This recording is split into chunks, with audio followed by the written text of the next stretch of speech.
por favor. De allá al fondo. Número de orden 50.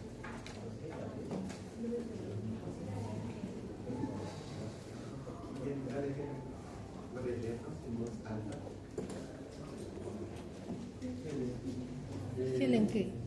Allá. Caso clínico: varón de 35 años, fumador de 10 cigarrillos al día y previamente sano. Acude al servicio de urgencias por dolor en base hemitórax izquierdo de 15 días de evolución, que ponía en relación con caída accidental acompañado de tos con expectoración purulenta y disnea. De moderados esfuerzos en los últimos 4 a 5 días, no refería odinofagia ni había sido sometido a manipulaciones dentarias previamente, negaba sudoración profusa, sensación distérmica, tos, síndrome constitucional o contactos recientes con pacientes tuberculosos, se encontraba hemodinámicamente estable, TAS 130-80 milímetros de mercurio, taquicárdico, frecuencia cardíaca 100 latidos por minutos y febril con una temperatura de 38.3 grados centígrados. En cavidad oral destacaba la ausencia de varias piezas dentales y focos de periodontitis. No se palparon adenopatías cervicales ni se apareció ingurgitación yugular, no se auscultaron soplos cardíacos y la auscultación pulmonar mostró hallazgos semiológicos de derrame pleural y hemitórax. Radiografía de tórax mostró ocupación de L y lingula, compatible con derrame pleural izquierdo, y el tacto torácico reveló derrame pleural izquierdo loculado de importante cuantia con marcado realce de las hojas pleurales, así como adenopatías reactivas. Se realizó la toracocentesis, diagnostica cumplimiento el líquido pleural, criterios de empiema pleural, con lo que se decidió colocar un tubo de tórax para drenaje del mismo e indicar tratamiento antibiótico. ¿Sigo? Bueno. Empírico con ceftriaxona y clindamicina. En el cultivo del líquido pleural se aisló sensible a amoxicilina, clavulánico, cetoxitina, clindamicina, imipemen, metronidazol y penicilina. Y tanto la tinción de auramina como el cultivo en medio Lowenstein, el líquido, fueron negativos. La ortopantografía reveló múltiples focos sépticos intraorales, por lo que fue planteada la realización de exodoncias. La evolución clínica fue torpida con necesidad de decorticación pleuropulmonar izquierda complicada en el postoperatorio inmediato de hematotórax postoperatorio. La ortopantografía reveló secreciones fétida y múltiples focos sépticos intraorales. ¿Cuál es el agente patológico que usted sospecha? Muy bien, entonces, ¿qué tenía esta persona? Pues un entendimiento de la lectura. No a mí, a los demás. Qué pena, porque era así. ¿Qué tenía? En resumen, tenía una patología oral con complicación sistémica, en este caso de los pulmones, del pulmón izquierdo, ¿verdad? Entonces, luego de eso se le realiza una ortopantografía que reveló secreción fétida y múltiples focos sépticos intraorales, por ende, cavidad oral por el pulmón. ¿Cuál es el agente patológico que usted sospecha? Sospechan el Fusobacterium, Bacteroides, Prebotella o Porphyromonas. ¿Quién dice Bacteroides? ¿Qué vos piensas? ¿Nadie? Okay. ¿Alguien dice Prebotella? Okay. ¿Ustedes también? ¿Alguien dice Porphyromonas? Muy bien. Entonces lo vamos a dejar pendiente. Bien, entonces Entonces, este es un esquema. En este caso vamos a ver lo que nos corresponde, que son los gram negativos, en este caso bacilos, que son fosfobacterias, bacteroides, porfirmonas y enterococcus.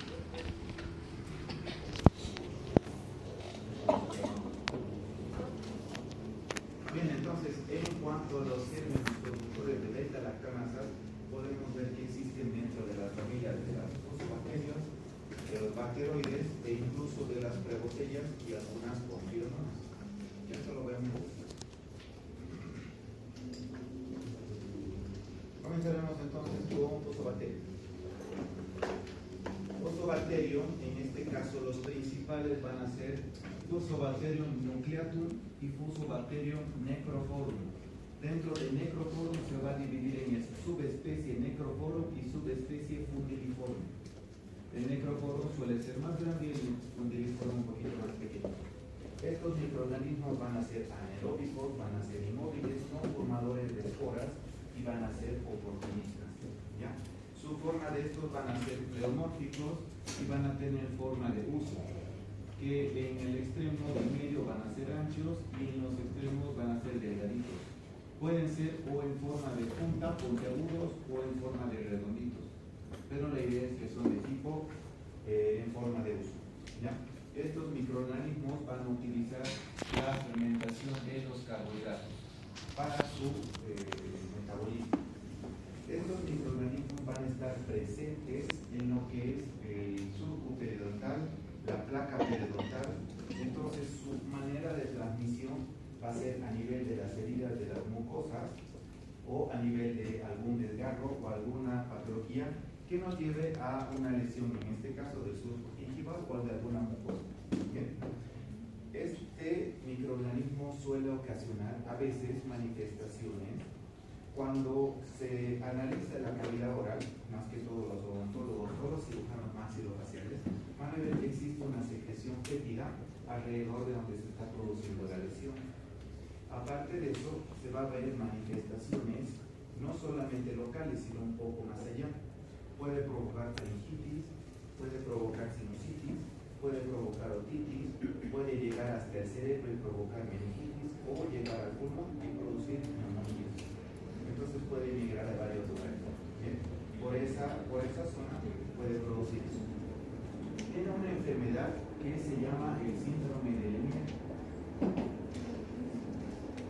que es una complicación grave, porque comienza a nivel de manifestaciones, por ejemplo, la garganta o a nivel de las amígdalas. Posteriormente van a llegar a migrar a las venas del cuello, a la vena yugular interna. Ahí va a provocar una inflamación, en este caso de las venas, y provocar trombos a nivel de las venas, lo que sería las tromboflebitis. Y posterior a eso va a provocar lo que son los abscesos. Abscesos que pueden llegar o al cerebro o al pulmón. ¿Bien? Entonces es una manifestación más sistémica, que no se limita muchas veces. Bien, entonces en la patogenicidad tiene la presencia de las endotoxinas, exotoxinas, por ejemplo, las hemolicinas, las leucocidinas, las colagenasas, que ya lo conocen. ¿Qué hacen las colagenasas? Degradan ¿qué? El colágeno, muy bien. Luego contiene la ADNasa. La ADNasa va a provocar una destrucción del ADN, provocando que se llegue muchas veces a fragmentar. Estos fragmentos van a actuar como los DAMs, o lo que son las proteínas moleculares de daño hacia el sol, hacia lo que son las mucosas, provocando un aumento del daño de las mucosas y provocando un aumento de la respuesta inmune.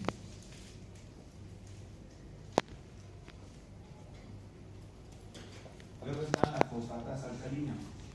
La fosfatasa alcalina va a producir una hidrólisis, o va a hidrolizar, que es lo mismo, los enlaces que es el fosfato, para lograr producir el fosfato. y que de esta forma aumente el pH, produciendo un ambiente alcalino para el medio y que esta bacteria pueda sobrevivir. Luego contiene la fosfolipasa C.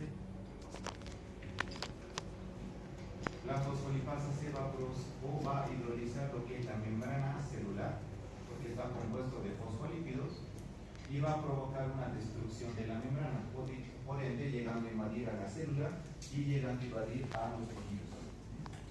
Entonces es agresiva también. Bacteroides. El tratamiento lo vemos después. En cuanto a bacteroides, el principal bacteroide va a ser Bacteroides frágiles, pero también existe un secundario que es el Dorei o la melaningogénica. Entonces el principal de todos estos va a ser bacteroides frágiles, que va a ser un microorganismo inmóvil, hemolítico, capsulado y sacarolítico. Es sacarolítico porque produce la degradación de los azúcares complejos en azúcares más simples, produciendo lo que son los ácidos grasos de cadena corta. Los principales, el propionato, el butirato y el acetato. Por ende, llegan a utilizar estos medios de nutrientes como ellos mismos. También es un microorganismo lipasa positivo, porque contiene la lipasa, que va a degradar los lípidos en glicerol y en ácidos grasos. Va a ser un microorganismo indol positivo, va a ser oxidasa negativo. Este microorganismo entonces suele estar presente en el tracto gastrointestinal, ocasionando de manera oportunista el 90% de las patologías gastrointestinales. Dígame una cirugía de abdomen que se les ocurra. Apendicectomía, muy bien. ¿Otra cirugía? Colecistectomía. ¿Otra cirugía?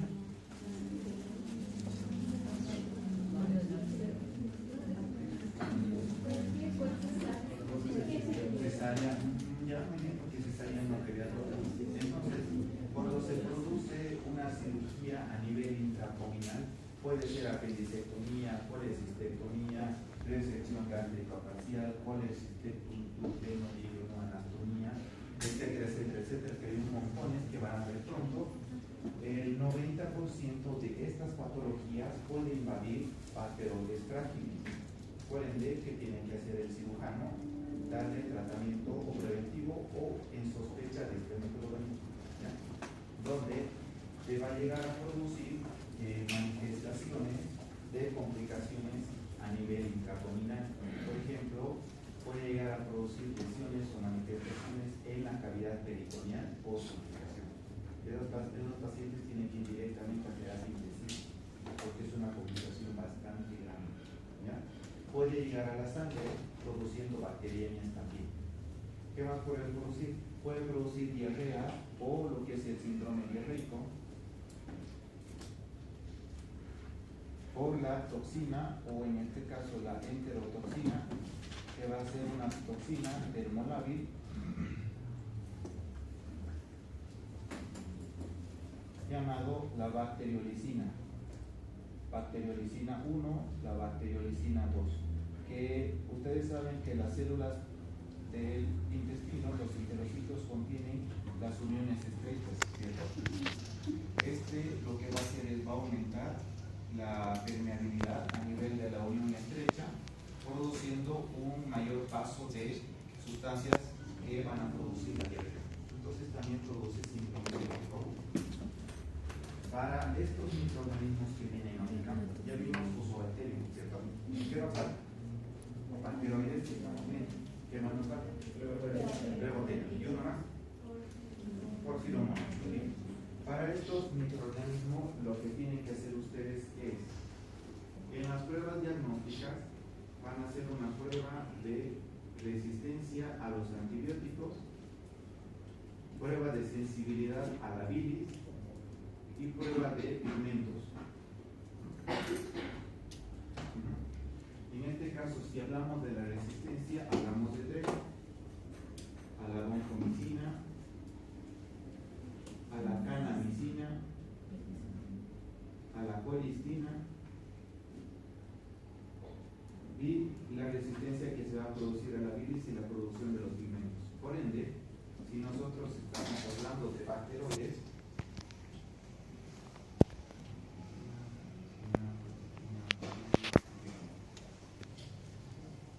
este bacteroides frágiles va a ser resistente a la vancomicina, es resistente a la kanamicina, es resistente a la colistina y es resistente a la bilis. Y en la producción de pigmentos va a ser negativo. Pero hay una especie de bacteroides que es la melaningogénica, que va a producir pigmentos oscuros. Por ende, bacteroides frágiles como tales, presencia de pigmentos negativos, ¿ya? Entonces, esas pruebas antibióticas se le tienen que hacer a los otros tres.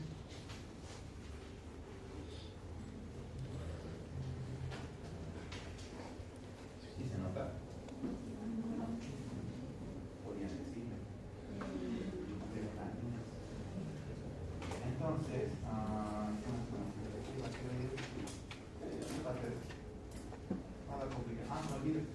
Bacteroides va a producir, en este caso, resistencia hacia lo que son los beta-lactámicos y a los aminoglucósidos. Tiene sensibilidad también hacia lo que es el metronidazol y a los carbapenémicos. También se puede utilizar lo que es la clindamicina, pero no se utiliza clindamicina de primera instancia, de primera línea no. Por ende también se puede utilizar esta teoría. Bien, prebotella. Las principales clases de prebotella van a ser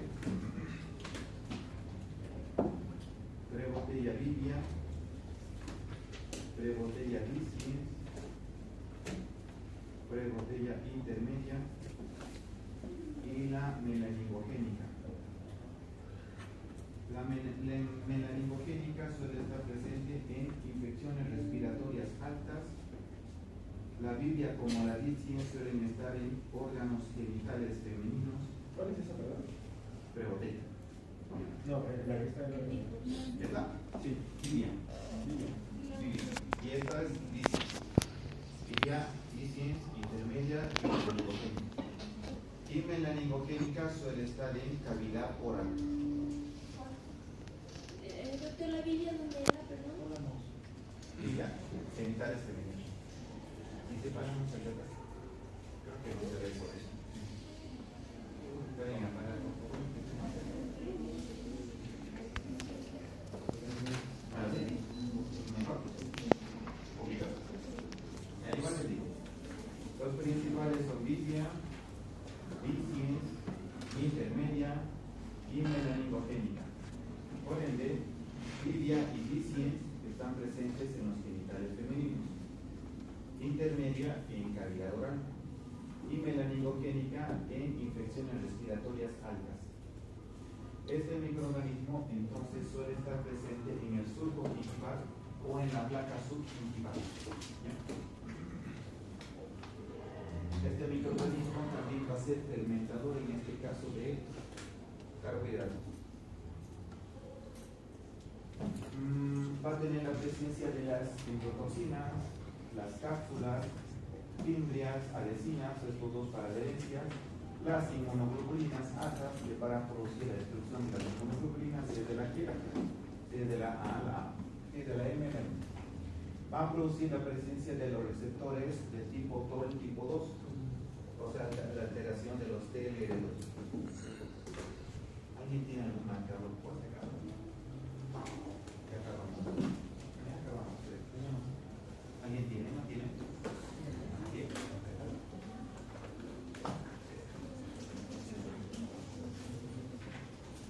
Bien, entonces Estos van a producir alteración de los TLR2 que van a activar y van a desensibilizar a lo que es la respuesta inmune. Además, van a ser productores de ácidos grasos de cadena corta. Entonces, hacemos lo mismo. En este caso, en prebotella, hacemos la misma clasificación. Si es resistente o sensible a la vancomicina, a la canamicina, a la colistina, a la bilis y la producción de los pigmentos. Este que va a ser prebotella va a ser resistente a la vancomicina, resistente a la canamicina, va a ser sensible a la colistina y va a ser sensible a la bilis. La producción de este va a ser por la producción de la melanina, que van a provocar pigmentos de color marrón, oscuro o negro. Hacemos la misma diferencia. Porfiromonas. Los principales porfiromonas van a ser porfiromonas gingivalis y las porfiromonas endodontales. Porfiromonas gingivales y endodontales van a ser microorganismos inmóviles anaerobios estrictos que van a ser fermentadores, en este caso de proteínas o aminoácidos. Van a tener la presencia de las fimbrias, coragenasas, van a degradar el fibrinógeno, van a provocar la liberación de sustancias de metabolitos tóxicos que saben que son malos para el organismo. Estos microorganismos suelen provocar una destrucción del tejido gingival con un daño, en este caso que puede ser local o se puede extender de manera sistémica. Eso es lo que se llama el GUNA o la gingivitis ulcerativa necrotizante aguda.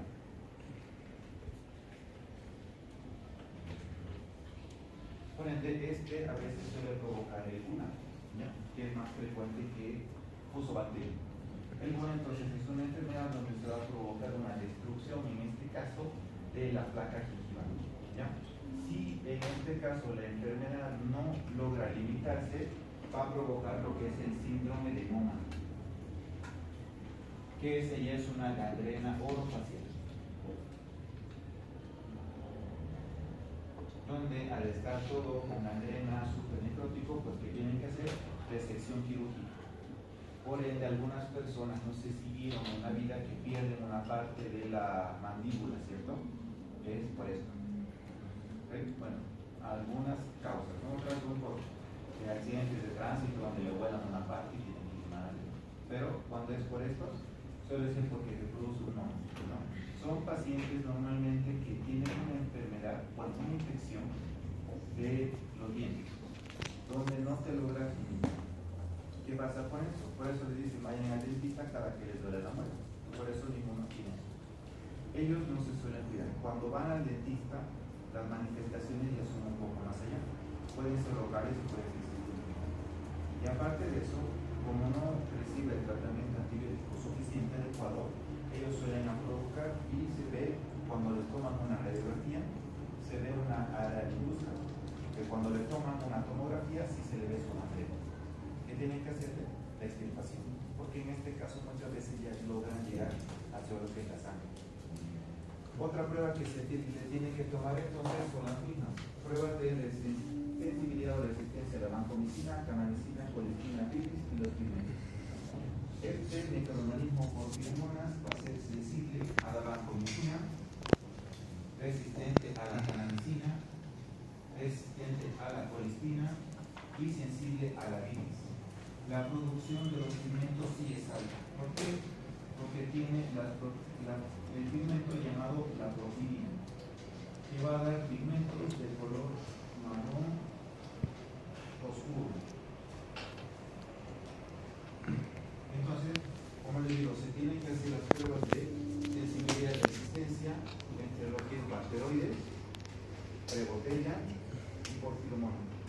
ver con qué se está jugando, si sale sensibilidad o no.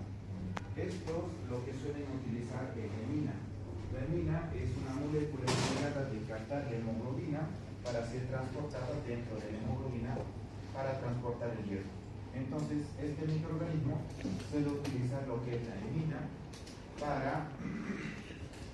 porque tiene una proteína llamada la hemocorrina,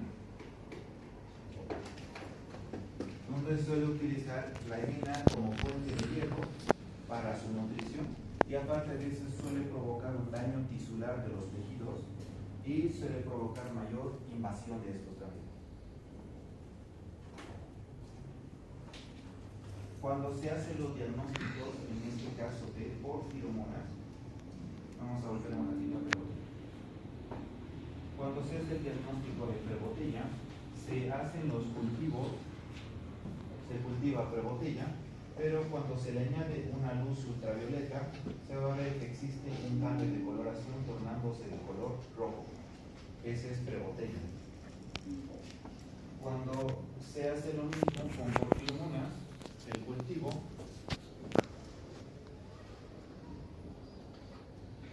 cuando se hace el cultivo igual de porfiromonas, al añadir luz ultravioleta no hay ningún cambio, porque a nivel de los cultivos se va a ver estas placas negruzcas por la presencia de la hemina.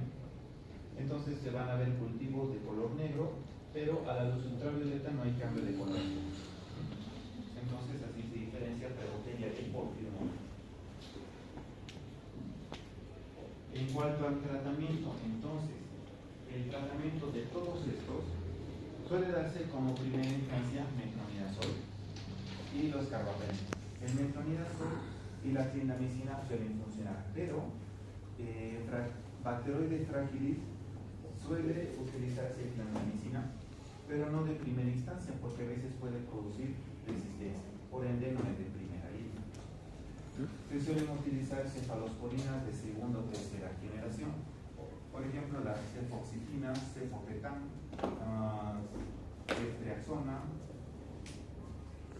donde sí se suelen utilizar las cefalosporinas de segunda y tercera generación, pero la capacidad de tiene va a ser menor a los otros, por ende se utiliza no tan frecuente, ya que como acción es menos frecuente, no se suele utilizar así. Los carbapenémicos se suelen utilizar para Bacteroides fragilis, pero también se suelen utilizar cuando hay una falla en el antibiótico o en casos de resistencia. Por ende es muy bien utilizado los carbapenémicos. Las penicilinas, van a ser utilizados en los microorganismos que no son productores de beta-lactamasa. Y ahí volvemos al punto del principio.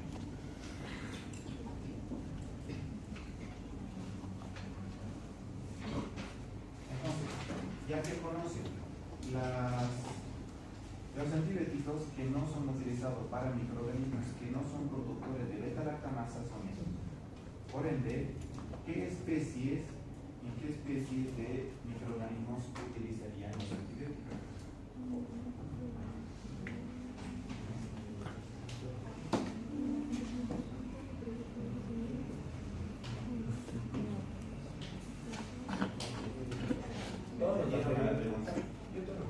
¿Son todos los bacterios o eso es práctico? Ese día, pueden ustedes. La pregunta era, la penicilina G se suele utilizar en microorganismos que no son productores de beta-lactamasa, ¿cierto? Por ejemplo, en esta tablita están los microorganismos que son productores de beta-lactamasa. Entonces ustedes, ya que conocen cuáles son las botellas, porfiromonas, bacteroides y fusobacterium, digan ustedes en quiénes utilizarían penicilina G. Vamos paso por paso. El fusobacterium. ¿Cuál de los fusobacterium es productor de beta-lactamasa? Entonces, ¿en qué fusobacterium utilizarían penicilina G? Exacto, Necrophorum. Las subespecies Necrophorum y Fundiliforum. En esas tres podríamos utilizar penicilina G. Pero si sale el diagnóstico fusobacterium nuclear, ¿utilizarían penicilina G? No, porque el microorganismo es productor de beta-lactamasa y ustedes lo dan en no productores de beta-lactamasa. Luego vemos prebotellas. En los tipos de prebotellas, ¿en cuáles utilizarían penicilina G?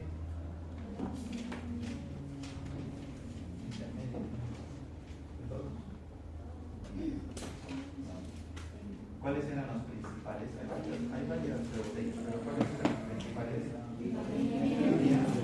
Dicis, melanogénica y la intermedia. Entonces, los microorganismos productores de beta-lactamases, ¿cuáles tienen aquí? El Orali, Ori, Bucae, Vivia y Vicis. Por ende, en estos utilizarían penicilina G. ¿En cuáles usarían? Muy bien, intermedia y melanogénica. Exacto. Vamos a los bacteroides. ¿Cuáles eran los principales bacteroides? Frágiles, Borei y melanogénica. Entonces, ¿cuáles son los microorganismos productores de beta-lactamasas? Frágiles. Para esto utilizarían penicilina G. Aquí no se utilizaría Borei y melanogénica. Entonces, si ustedes ven, por ejemplo, un cultivo donde van a ver que hay producción de pigmentos, las placas que le van a salir son negritas, como les decía, tipo porfiromonas. Están pensando en bacteroides melanogénica, ¿cierto? Entonces, ¿le darías penicilina G? Sí. Y las últimas que, bueno, no están aquí, no, aquí está. Y la última que es porfiromonas. ¿Qué tipos de porfiromonas había? Equivales y endodontales, exacto. Si se dan cuenta, aquí en porfiromonas hay porfiromonas spp. Por ende, quiere decir que no está abarcando una especie solamente de porfiromonas. Quiere decir que abarca el porfiromonas, pero no dice cuál. Por ende, al ser SPP, no tiene una diferenciación, así como bacteroides frágiles, que es solamente uno y hay otros más. En este caso son los tipos de porfiromonas. Entonces, en las porfiromonas, endodontales y equivales, ¿utilizarían penicilina G? No, porque están hablando de porfiromonas SPP. Por ende, están hablando de las dos. Por ende, no podrían. Entonces, así se utiliza la penicilina.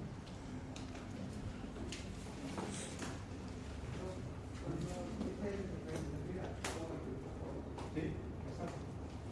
Es como si yo diría, Escherichia coli que es SPP. ¿Qué tipos de colis hay?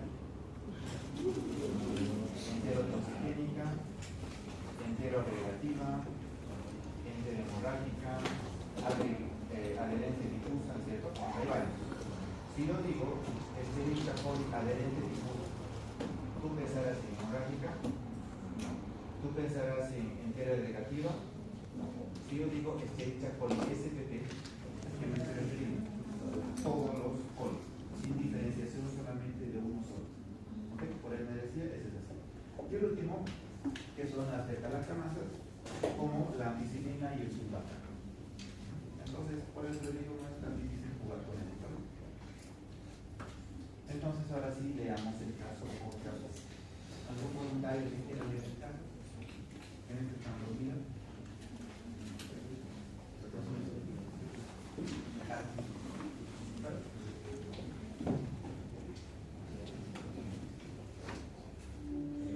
Varón de 35 años, fumador de 10 cigarrillos por día y previamente sano, acude al servicio de urgencias por dolor en base de tórax izquierdo de 15 días de evolución, que ponía en relación con caída accidental, acompañado de tos con expectoración purulenta y dispnea, de moderados esfuerzos en los últimos 4 a 5 días. No refería odinofagia ni había sido sometido a manipulaciones dentarias previamente, negaba sudoración profusa, sensación térmica, tos, síndrome constitucional o contactos recientes con pacientes tuberculosos. Se encontraba hemodinámicamente estable, de 130 a 80 mHg, taquicárdicos, frecuencia cardíaca de 100 latidos por minuto y febril de temperatura de 38.3 grados centígrados.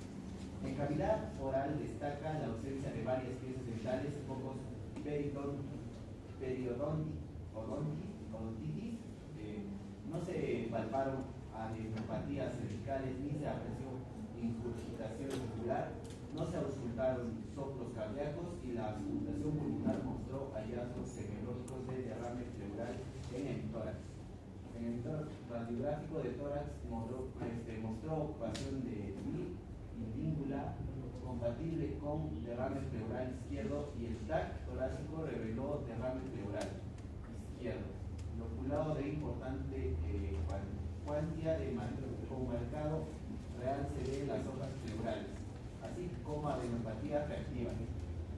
Se le realizó toracocentesis diagnóstica cumpliendo el lidio pleural criterios de edema pleural, por lo que se decidió colocar un tubo de tórax para drenaje del mismo y iniciar tratamiento antibiótico. Empírico con ceftriaxona y lincamicina. El cultivo del lidio pleural se aisló amoxicilina clavulánico, cefoxitina, lindamicina, impene, metronidazol y penicilina, quitando la adición de auramina con el cultivo de medio louse. El líquido fueron negativos. La ospantografía reveló múltiples focos sépticos intraorales, por lo que fue planteada la realización de exodoncia. La evolución clínica fue tórpida, con necesidad de corticación pleuropulmonar izquierda complicada en el postoperatorio inmediato con hemotórax postoperativo. Entonces, ¿qué tenía esta persona?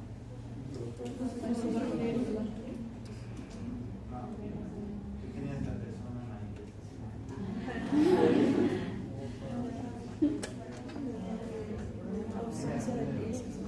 la infección intraoral, ¿cierto? Posterior a eso se complicó ¿dónde? O sea, manifestaciones hacia el pulmón, en este caso el pulmón izquierdo, ¿cierto? Entonces, estas personas le dieron tratamiento de cefalosporinas de tercera generación, le dieron inmunicina. ¿Por qué le dieron esos dos?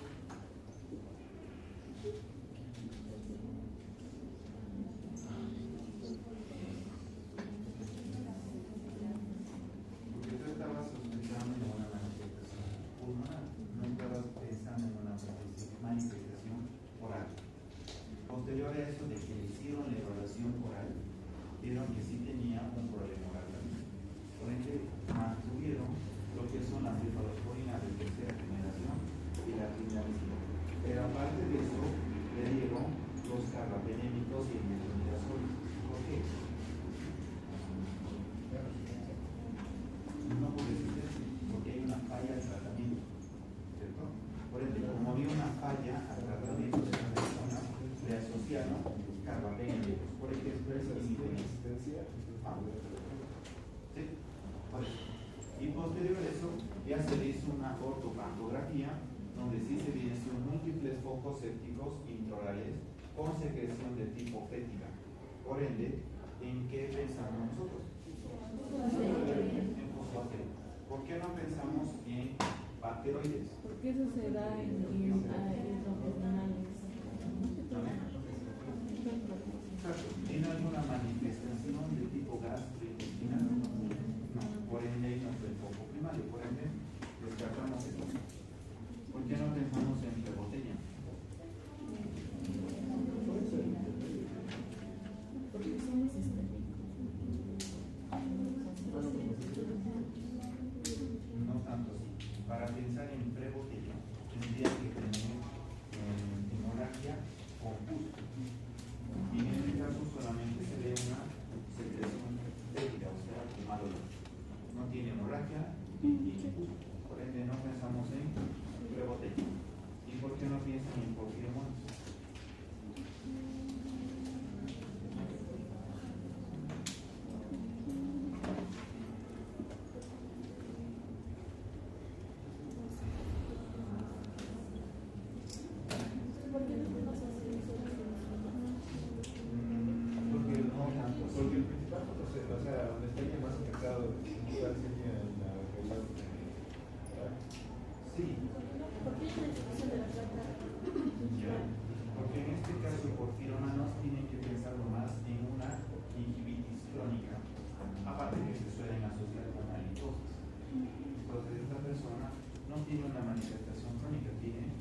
tiene halitosis, no tiene enfermedad periodóntica, piensan en fusobacterium.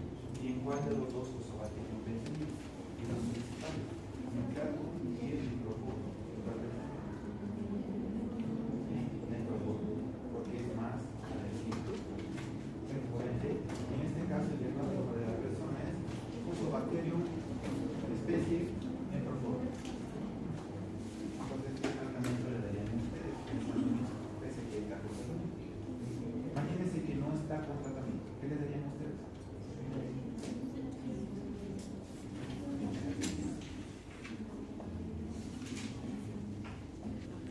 ¿Qué le darían a ustedes?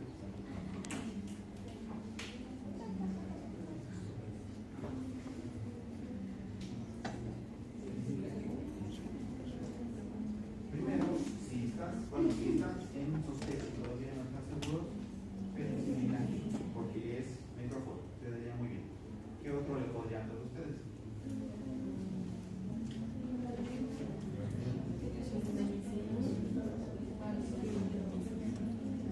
Porque la resistencia es para la bacteriología, no para fusobacterium.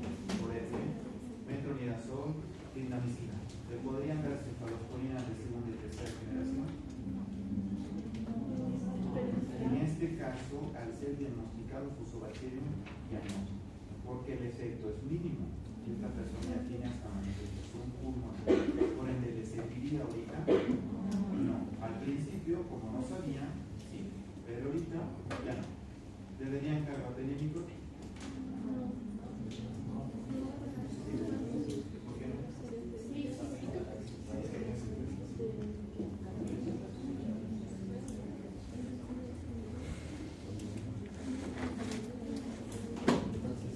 Podrían darle, no podrían darle carbapenémicos. Ya. Sí podrían darle, ¿no? Pero los carbapenémicos normalmente para fusobacterium se utilizan por falla del tratamiento que le estás dando por resistencia ya generada. Por ejemplo, ahorita que tú le estás empezando